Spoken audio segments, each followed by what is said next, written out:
Hi Generation Films, my name is Alan and welcome back to another episode of My Face. Cyberpunk 2077 is the type of game I've been waiting for my entire life. And no, it's not because it's from CD Projekt Red, the critically acclaimed studio who brought to us the Witcher series. It's not because of the promised deep RPG gameplay mechanics or the interesting narrative. It's not even because Keanu Reeves is in the game. No, ultimately what got me really excited for Cyberpunk 2077 is the location, Night City. In Cyberpunk 2077, Night City is the ultimate attraction. This sprawling metropolis is a visual spectacle and extends vertically into the sky and all around you. It sometimes even completely closes you in. Better yet, you get to take this all in from a first-person viewpoint, so you can see all the details up close as well. Like this random NPC who just happens to be picking a guitar perfectly animated as he plays the notes. Thanks, Reddit. This is usually what happens when you take 7 years to develop a game and you also have a considerable amount of crunch time. I mean, you gotta love the Eastern European work ethic. This is a really great contribution to the world that Poland has given us in 2020. Probably the best contribution any country's given this terrible year. It's definitely better than China's contribution of COVID. Anyway, just how realistic is Night City? With each new generation of games, developers are pushing the envelope and closing the gap between reality and fiction. Now, obvious changes have to be made to make sure that the game world is actually playable. For instance, Night City is still pretty condensed compared to a real-life city, so the distances between a downtown area and an industrial area are quite close and perhaps unrealistic. Even highway ramps are bunched together just a bit and probably built at steeper angles than you would see in real cities. But this is done to make sure the drives and walks in between missions are manageable and not 30-minute long affairs, which is exactly what the True Crime series did with LA. As exciting as it sounds, no one really wants to drive around in a virtually simulated version of LA. It's just way too large. Night City and the 16 sub-districts of the city encompass an area of around 75.42 kilometers squared or around 29.12 miles squared. Now, 29 square miles is a laughably small size when compared to your average major city in the world, which usually is hundreds of square miles in size. New York City, for instance, is 302.6 square miles. Los Angeles is even larger at 503 square miles, and London is 607 square miles. Night City's 29 square miles of real estate is more similar to the urban centers of one of these larger cities. Manhattan Island in New York City is just around 22.92 square miles, which is smaller than Night City. Metro Manila in the Philippines is only around 16.56 miles squared, which is even smaller. The entire island of San Francisco, on the other hand, is 46.87 miles squared, so I guess Night City could be classified as sort of a small to mid-size city from a size perspective. And just for fun, we also took a list of American cities that are around the same size as Night City. Maybe your hometown is on this list. Walla Walla, Washington, Grand Island, Lewiston, Idaho, State College, Pennsylvania, aka Paterno Didn't Know Land, Fond du Lac, Wisconsin, Victoria, Texas, Santa Maria, California, Lake Havasu City, Arizona, Danville, Illinois, Titusville, Florida, Casper, Wyoming, Sierra Vista, Arizona, Lawrence, Kansas, Oshkosh, Wisconsin, and Boulder, Colorado. And honestly, there are so many more. While all these cities are the same size as Night City, their populations are quite low. They're generally around 50,000 people to 100,000 people. Boulder, Colorado is probably the most dense city on this list, and it's not really what most people would consider urban. Night City has almost 7 million people stuck in that 29 square miles. Boulder, Colorado only has around 110,000. And so a better comparison in population density for Night City might be the Syrian city of Damascus. Damascus's urban area is 29.73 square miles, roughly the same size as Night City, and they have a population of around 2 million people in that area. That's a population density of 67,272 people per square mile, which is around 1,000 times higher than the global average, which is 65 people per square mile.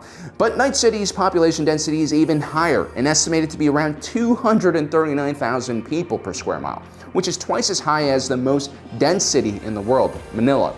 If any of you guys have been to Manila, you'll know it's probably one of the most chaotic, packed, and traffic-filled cities in the world. So is it unrealistic that Night City could fit twice as many people in that same area? Well, let's take a look at one of the most cyberpunk cities in the world, Hong Kong.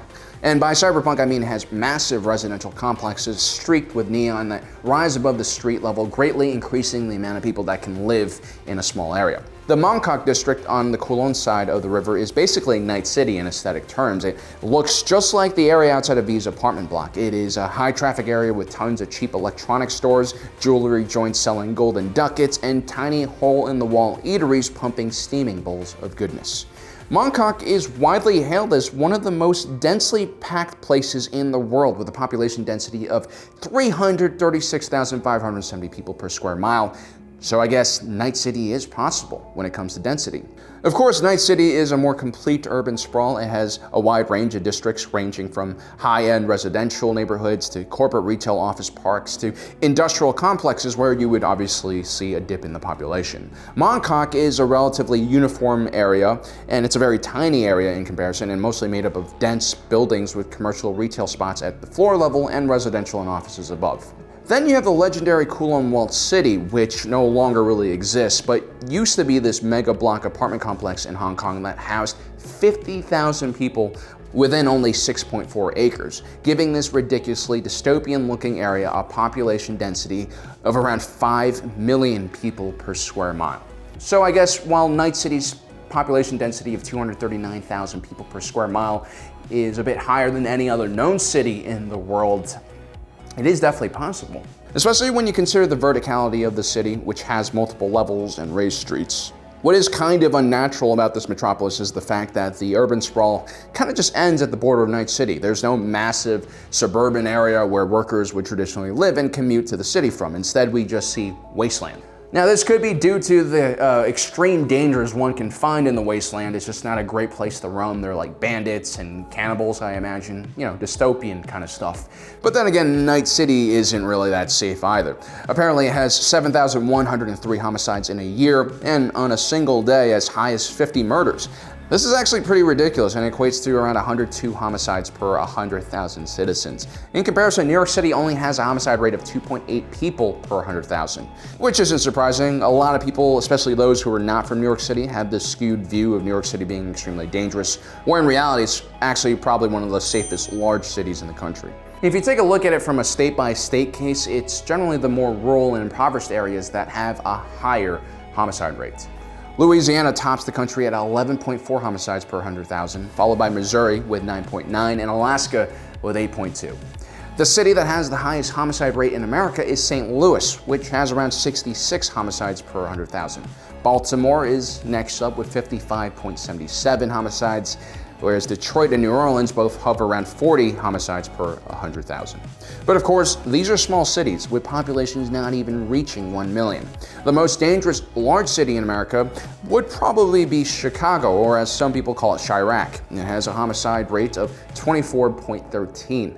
The point is, compared to Night City, the majority of the United States is pretty safe. I mean, you have to get to some pretty messed up parts of the world to get higher homicide rates. The top 3 countries in the world by homicide rates are El Salvador at 52 per 100,000, Jamaica at 43.85, and Honduras, which has 38.93 per 100,000. If we travel to the Amazon rainforest, which spans across multiple countries from Brazil down to Peru, the murder rate in this area actually varies year to year from 66 to 80 per 100,000.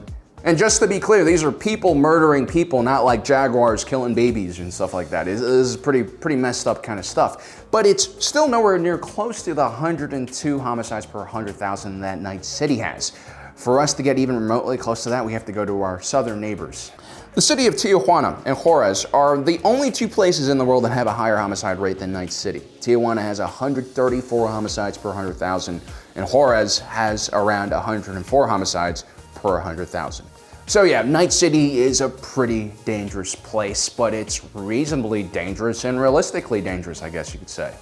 And Night City knows this. This is why their tourism info site actually recommends a light armor jacket or ballistic cloth overcoat over your normal outfit while visiting the city. They also have a lovely daily homicide counter at the top of their website. Now, things aren't looking great for the future of the city. There's been a 300% rise in homelessness since 2076. Crime rates in Night City hover around 200% of the national average in the new United States of America. It's actually a separate country, but more on that in another video. But at least the city's NCART mass transportation system has had a good year. Only 11 incidents of terrorism and 10 transit-related fatalities. That's actually a lot safer than New York City's subway system, which had 68 deaths in 2018. The local transit authority attributed the increase to a spike in subway surfing, which is a lot less fun than it sounds. So there you have it, guys. That's Night City by the numbers. As you can tell, the developer spent enough time doing research to create a realistic portrayal of a city, at least by the numbers, or at least a futuristic dystopian city when there's mass urbanization and a lot of violence. Let me know in the comment section below what you think about these numbers, and also don't forget to subscribe and hit that notification button down below so you don't miss out on the rest of our awesome content. As usual, my name is Alan, reminding you that life is a movie and you are the protagonist.